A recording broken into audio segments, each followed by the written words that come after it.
Namaste. Welcome to the capacity building program of National Mission on Libraries. Today we will be discussing about effective communication. Communication to the library profession is not a new word. In fact, communication is there when the living beings exist in this earth.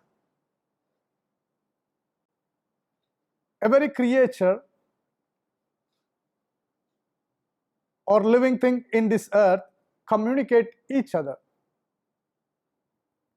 But human being is given the privilege of effective communication. Man is known for making the communication more effective than any other creature in this world.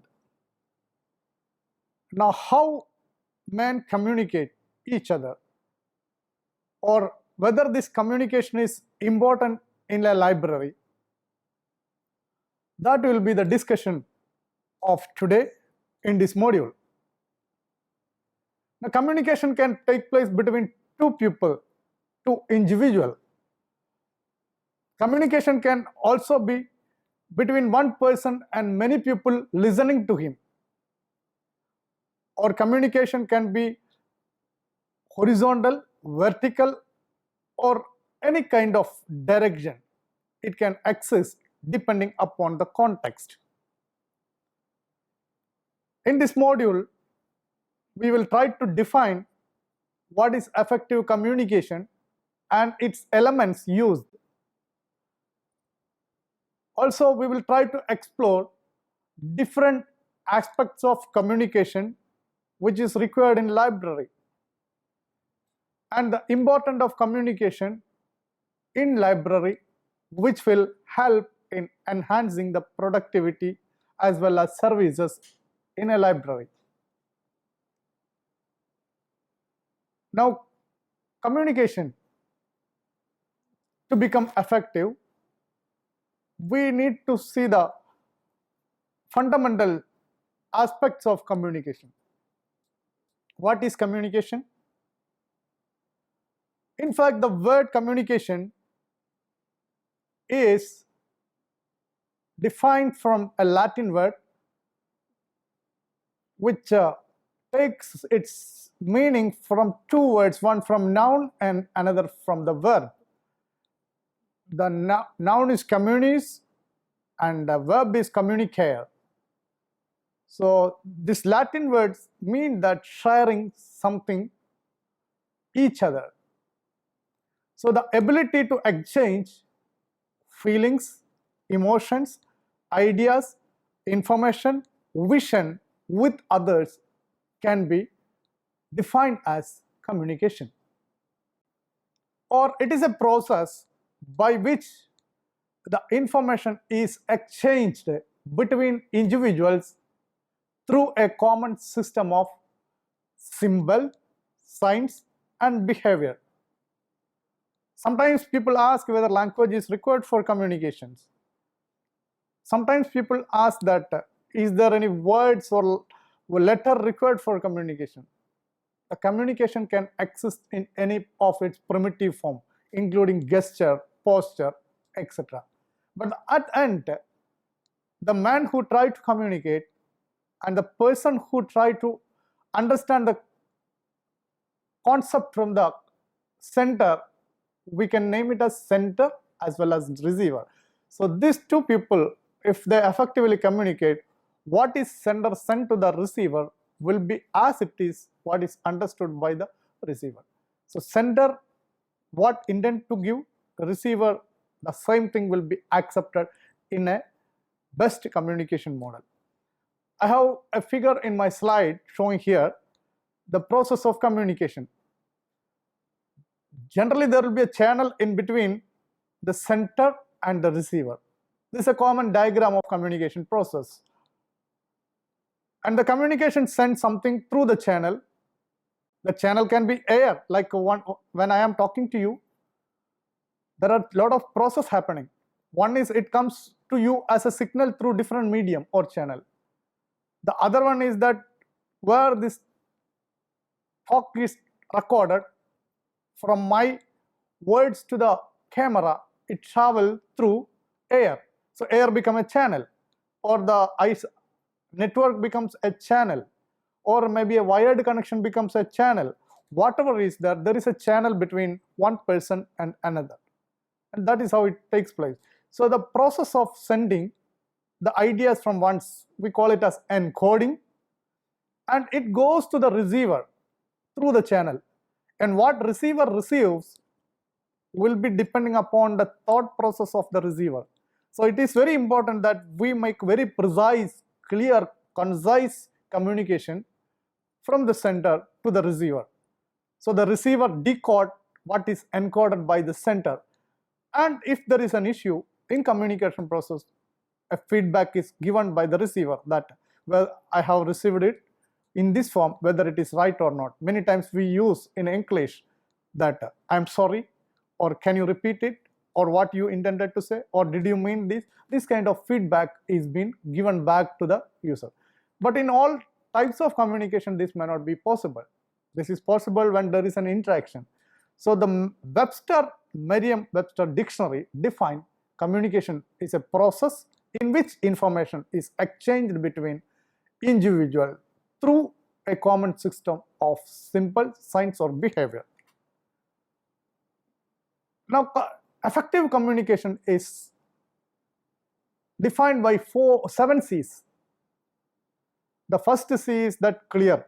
If the sender is not very clear, obviously the receiver is not getting to message or information perfectly from the sender. Now it has to be concise. So the first C stands for clear, second concise, third concrete, fourth is correct, 5 is coherent, fifth is the complete, and the last 7th one is courteous. So these are the 7 C's in effective communication.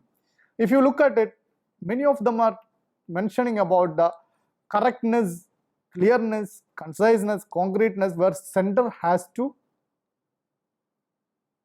follow while communicating. But some of the things receiver also has to follow, whether he received the complete sentence, or he was in concurrent with the sender, or he was able to listen it properly. So all these 7 C's defines the communication. Now once person has to communicate, there are 2-3 ways or 2-3 type of skills required. One is verbal communication. What I am doing with you right now is through verbal communication. And there is non-verbal communication. Even if I don't talk a word, sometimes that will be understood by the person, even if I did not talk any word. Suppose let us see that if I put like this, it means that I want to stop something. If I tell something like this or this is just a gesture. This is non-verbal. That means with body language I communicated some message to the receiver. That is verbal. And we as an Indian use so many kind of gestures for our communication than words. The other one is written formal communication, third one. So the 3 basic skills are verbal, non-verbal, and written communication. Verbal is by using words and voice. Non-verbal is without using words. So whenever we take class to the students, you will see that students will be keep on nodding like this.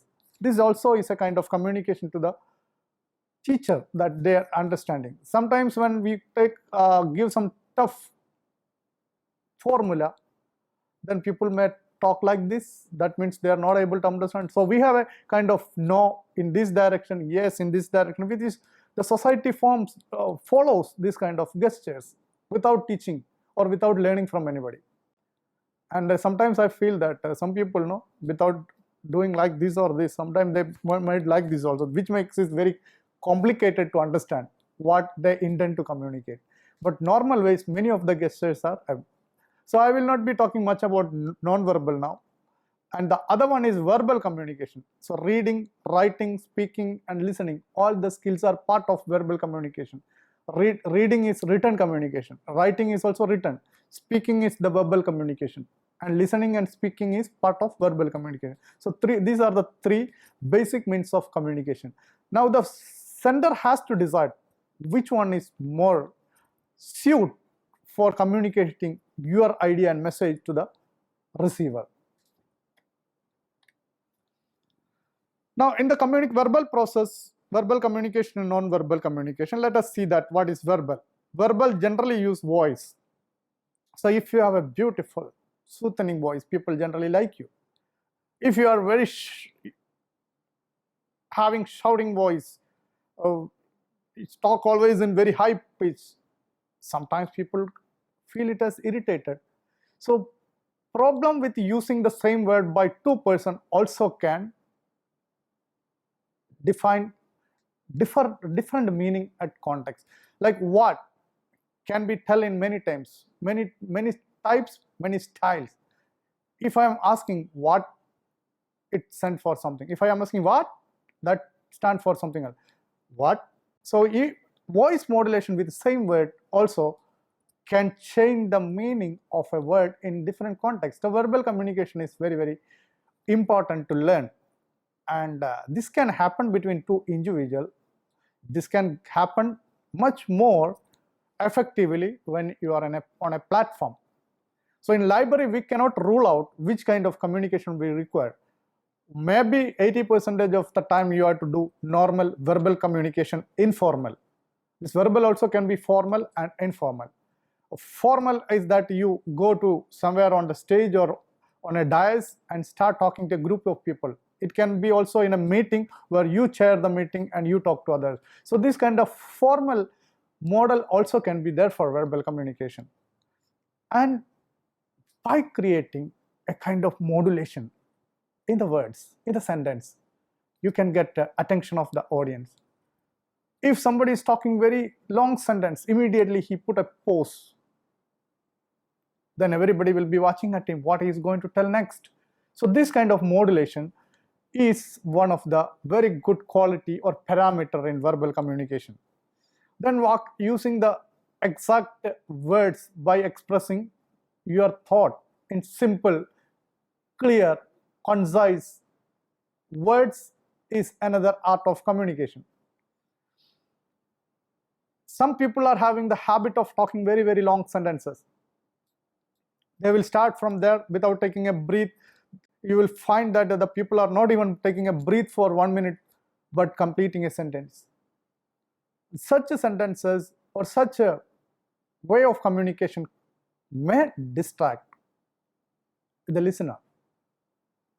And the other skill is, if you are making formal communication to give a speech or public speaking, then a message or idea, an opinion or suggestion can be articulated to many people at one time. These are the skills used when you are communicating with many people at a time. And non-verbal communication, I have told gesture and posture earlier. Even eye contact is important. If somebody is talking to you for long without any eye contact, that person's attention can be diverted to some other. Even in traditional, we tell that if people are not looking at your eyes while talking, he is hiding something. He is not a man of open heart to deal with. So right eye contact in a communication is very important. That type of eye contact to give depends on which audience you are referring to. Personal communication, eye contact is important. But when I am talking about eye contact, it is not that you are staring directly at the eyes of the listener. That also can create irritation. The eye contact will be such a comfortable that the person feels that you are very honest, you are talking to him to convey some message which is very sincere and truthful. So eye contact is very important in one-to-one communication. In a group also, if 5 people are standing before you and you are talking to only one person, looking at his eyes without looking at the other person, the other 4 person will put a kind of Venetian blanks. We call it as in communication process. They put a Venetian blanks between you and the center. Then in that context, you have to look at everybody's eye in a regular interval. And this is much more visible when you are taking a class.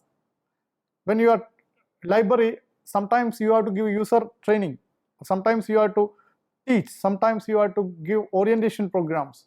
And such cases, there will be a group of people attending as audience. And what you have to do, you have to divide the total audience in different segments and look at everybody. Like if one group is sitting in the left, one group is in the right, and everybody feel that the speaker is in fact talking to me. That is what is important of eye contact.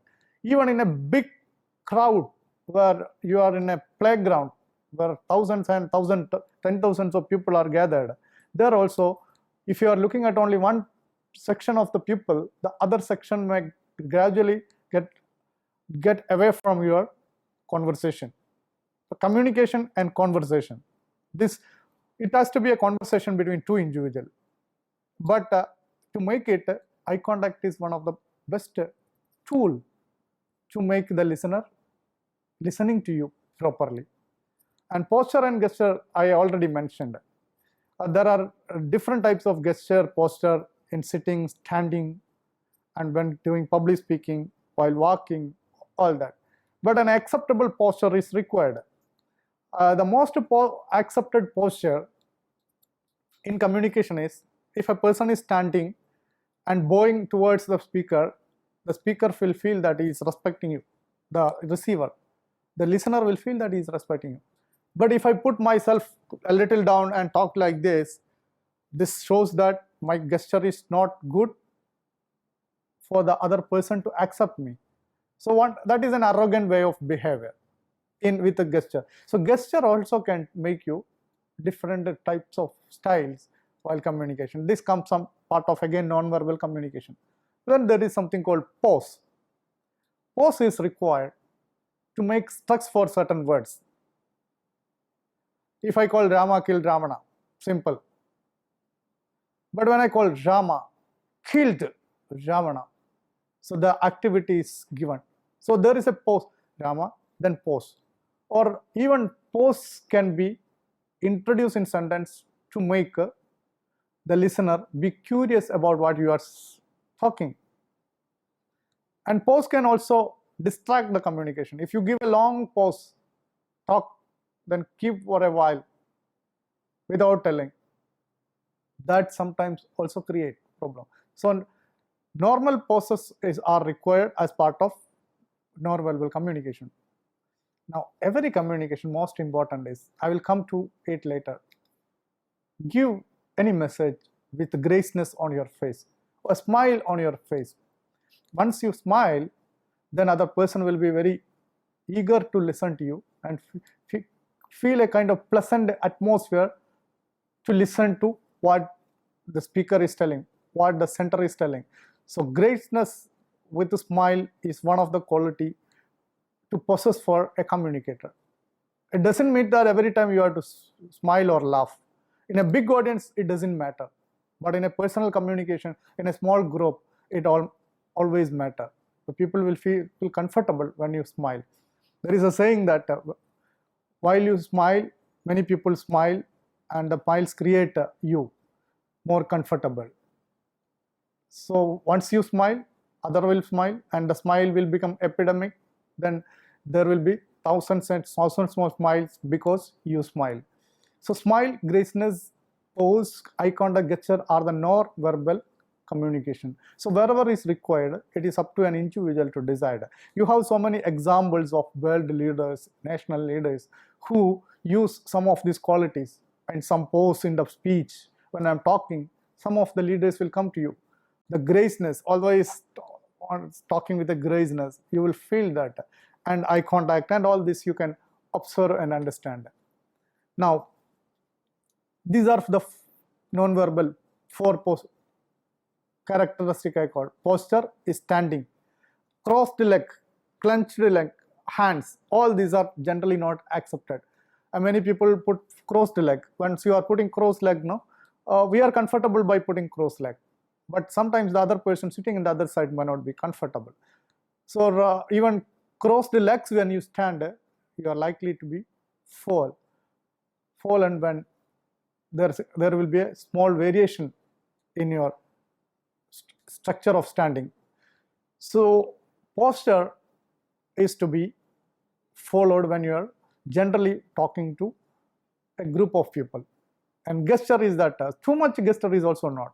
I have seen that sometimes people use hands for that. Every word they will use the hand, finger, and all this. So when I use hands without having any clarity, that becomes one of the distraction. So we have to see that not for distraction, for the comfortness, we have to use gestures. And graceness and eye contact, I already told, pose. So use this kind of posture, gesture, graceness, eye contact, pose for your talk. Now, verbal communication can be a group addressing, or it can be one-to-one, or it can be one person to a very small group of people. So here we can call it as addressing, and public addressing is not a part of this discussion effective. That is a separate topic itself. But in library, many a time that we will be forced to address people. 5 people comes together and asking something. Then you are addressing a group, and you are asked to give a training. Then you are addressing group of people sitting in different area, region. And there could be like a class, you stand on the auditorium. So some of the ethics to be followed for public addressing also need to be taken care, verbal communication. That is, whatever points I mentioned, in addition to that, you need to prepare for addressing such a thing. So to get attention, there is something called ho-hum formula. If you are really talking in an audience, there should be something that you wake up the audience with your theme.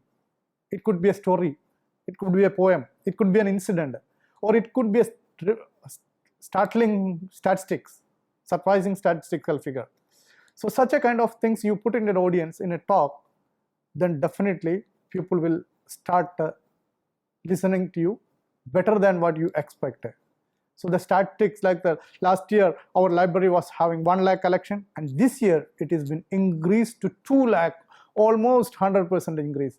So I gave some statistical figure, which impressed the audience that they have to follow. So the voice and the modulation.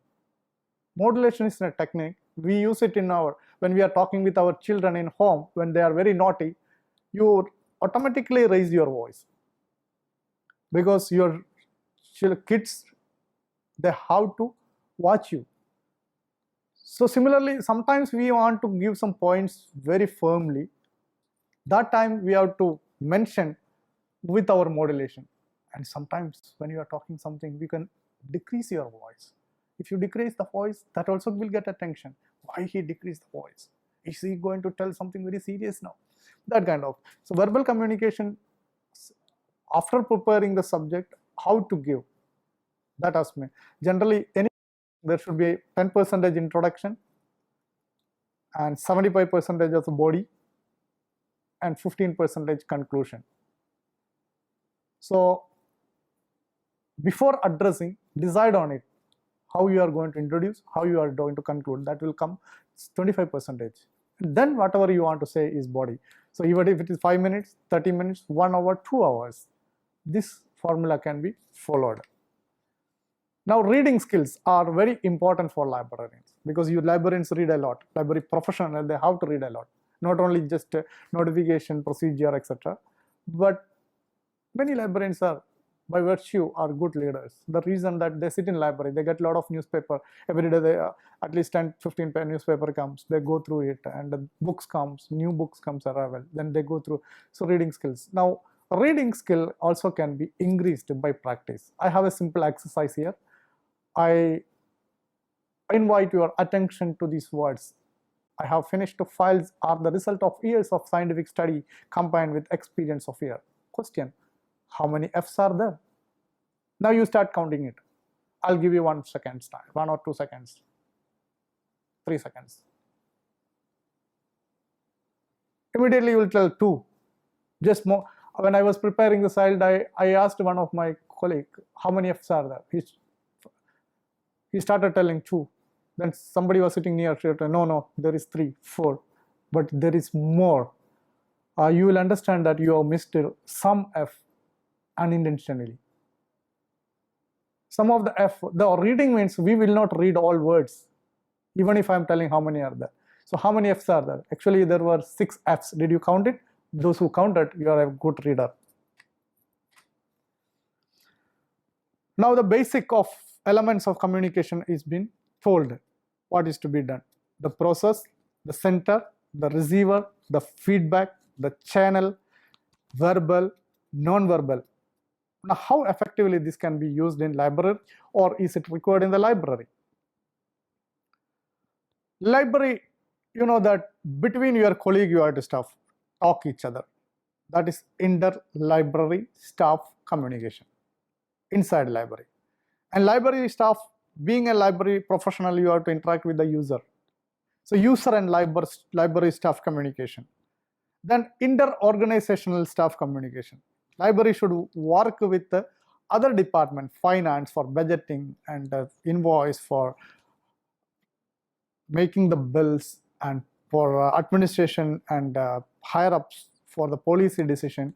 So inter-organizational staff communication is required in library. Then outside party we have to communicate. That is vendor, publishers and libraries. Then between library also we need to talk. Communication with the other libraries. Now let us say that when you talk between inter-library or user to user, how do you initiate the talk? I already told graciousness and smile gives an advantage in the communication. So I give a simple formula here that is called SMILE. SMILE stands for, first S stands for smile, second is matching, third is initiative, fourth is listen, fifth is empathy. The first one is already discussed, and matching is that the user who comes to you or your staff comes to you, you have to see that what for they are coming, and then you initiate in such a way that the communication will become effective. So generally we have the habit when we are meeting somebody, we ask that, did you have your lunch, or did you have the tea, or how was the day, is it raining outside, or what is the cricket score? This generally people use it to create a match between two people. Once the other person answer it, then definitely they created a match between both of them, then they can communicate. And somebody has to take initiative. So two people are standing. If both of them are reluctant to say hello, who will initiate it? So it depends on that. As a library person, I feel that the initiate should come from the person sitting in the library often. Many times when people comes into library, at least some cases I have noticed, they will ask, what do you want? Anybody comes to library, they may require something, some information, document, but this question itself is wrong. Instead of that, the modern world teach us, the business person teaches that business technique, that rather than that you ask, how can I help you? So you have a lot of display boards there, that is the help, may I help you counter and all that.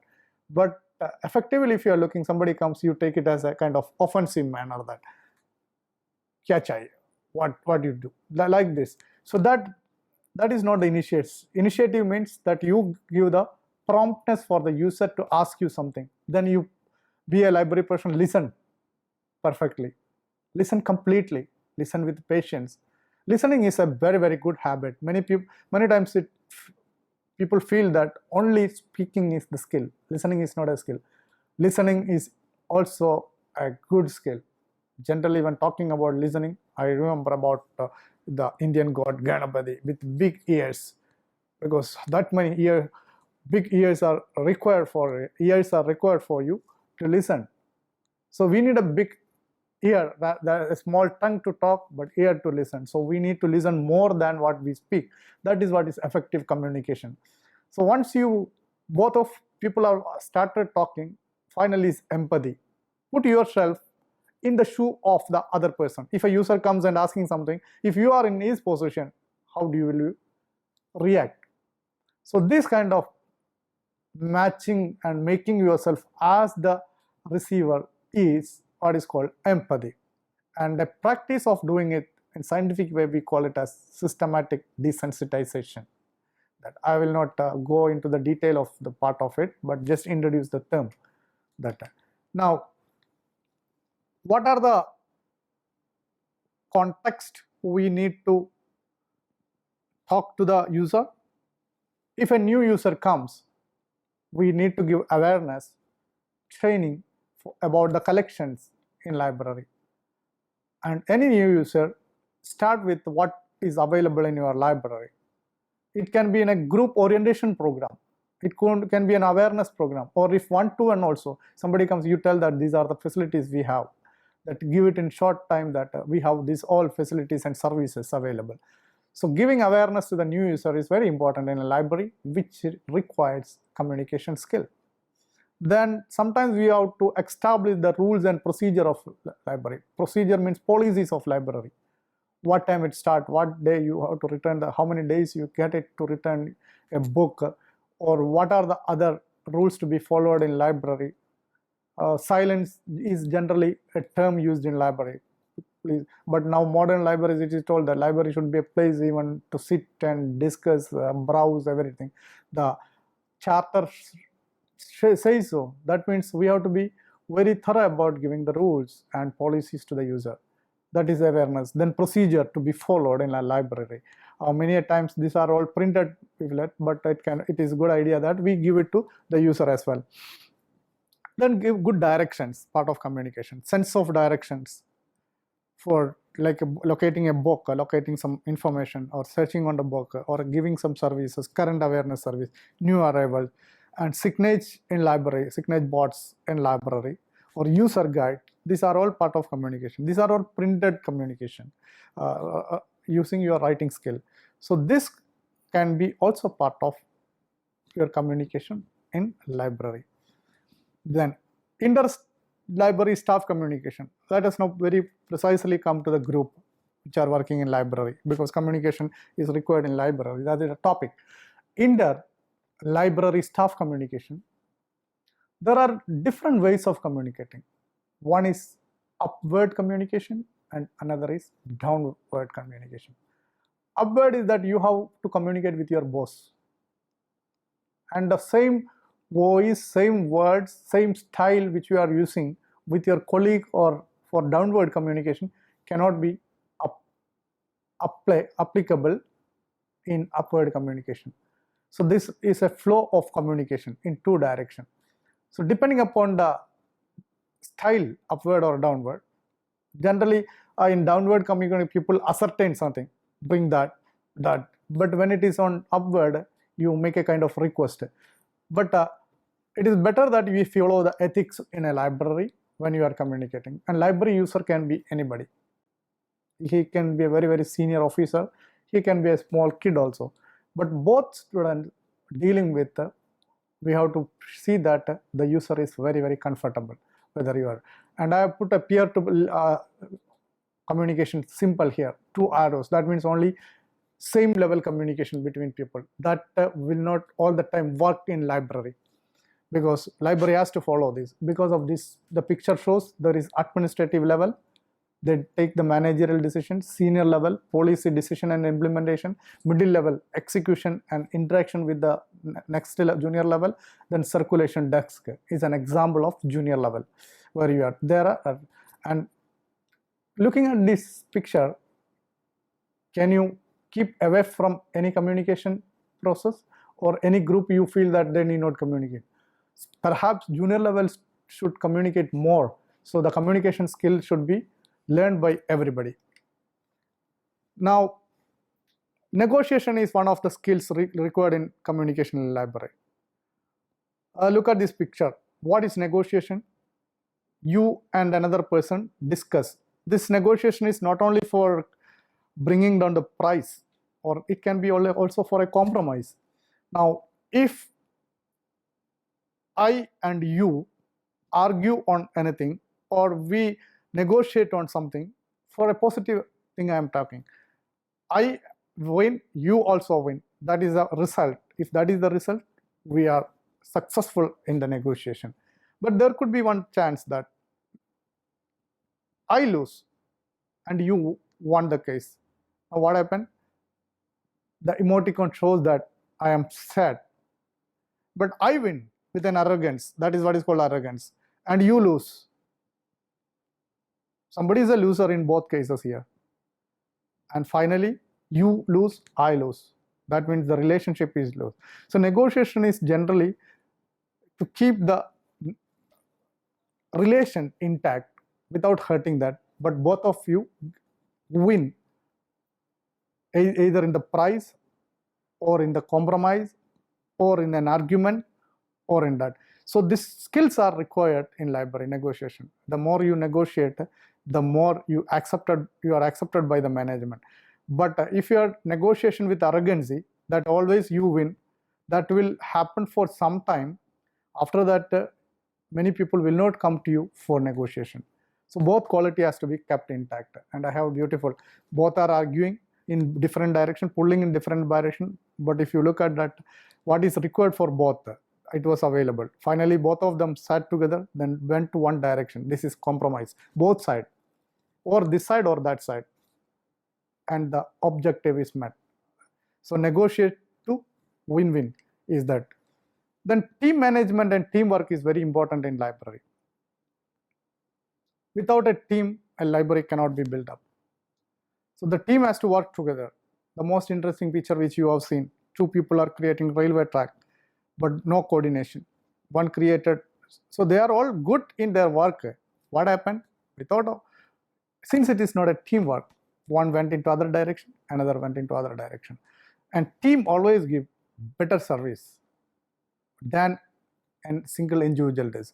So you can see from the photo picture itself that this picture is taken from internet, and I have given the credit for what is possible.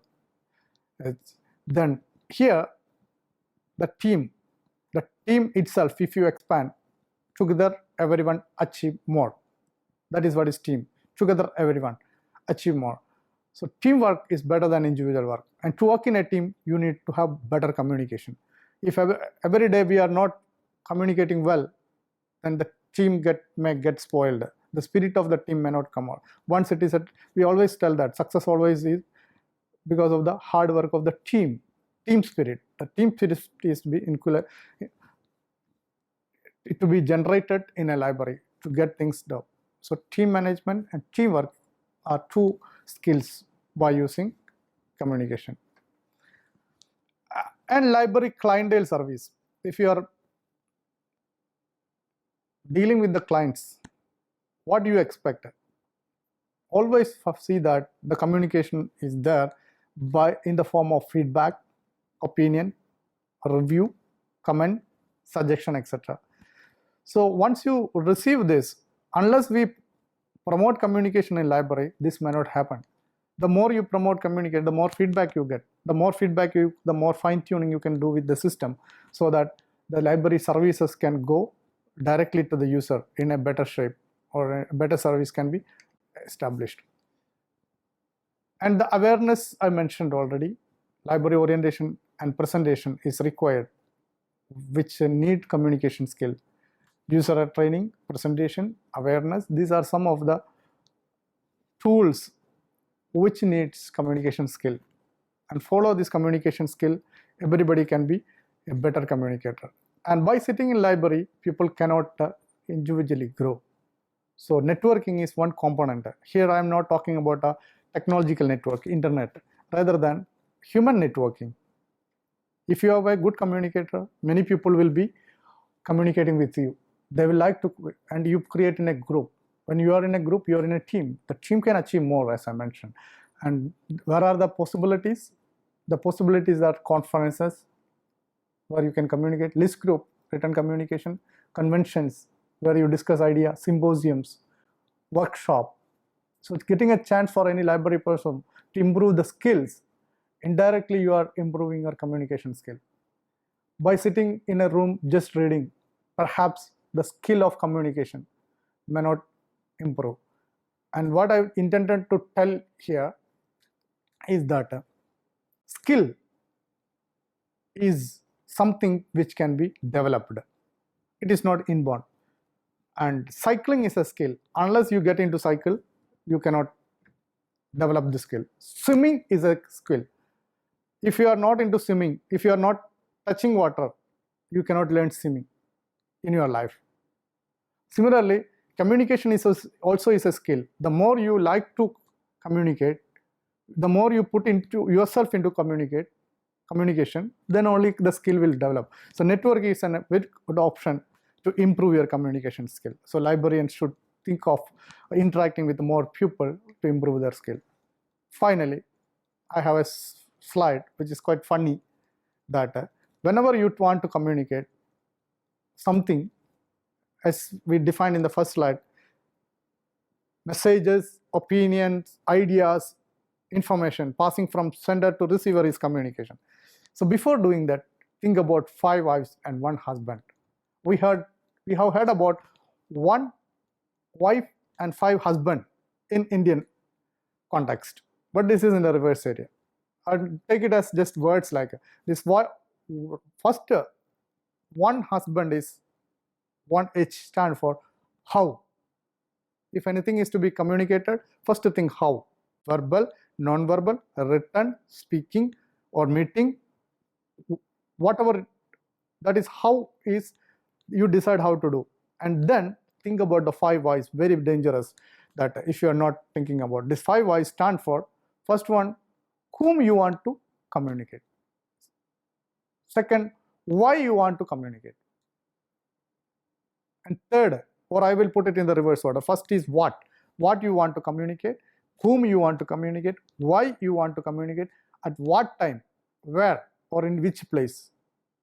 Anything which is formally going to communicate with a person, put it in this framework, whether these 5 W's are clear to you, and then think about how to give it. If you do a little practice with this 5 W's and 1 husband formula, many of the communication will take place well. And that is how I can tell that the communication will be perfect with anybody if you follow some of the tips discussed in this module. So I reiterated, follow Vincent method, Sir Vincent method. Anything to tell, begin strongly. And then focus on one theme rather than talking about so many things. Use very simple language. And rather than he listen to the words, draw a picture in the listener's mind. This is what is the story creation, storyboard. If I am telling an elephant is walking in a forest with a man sitting on top of it, and both of them saw a tiger, this way when I talk, the image is created, not the words. That you get that what is happening in there. This is kind of a picture is creating in the listener's mind for any subject. And at the end, people should feel that you are very honest with your subject, theme, and with an emotion. Emotion in a sense, the message should contain some kind of emotion which can still go from one person to another. Emotion is like that. It can go from one person to other feelings. That end with that. This is what is the standard method. So this is what is to be used in library also. And I have put the references with where I have taken the material, and this is the content is prepared by Mr. Pallav, and the presentation is done by me, where I added the important things which I feel is required to make it more attractive. And hopefully you and me, everybody will communicate better in the library after following the tips given in this module. Thank you very much for patiently listening, and you can get in touch with me or InfluMinute Center for any of your communication need. We have to discuss a lot more things like formal communication, style of letter writing and all that, but the time doesn't permit that. That is why we are stopping it here. Thank you very much.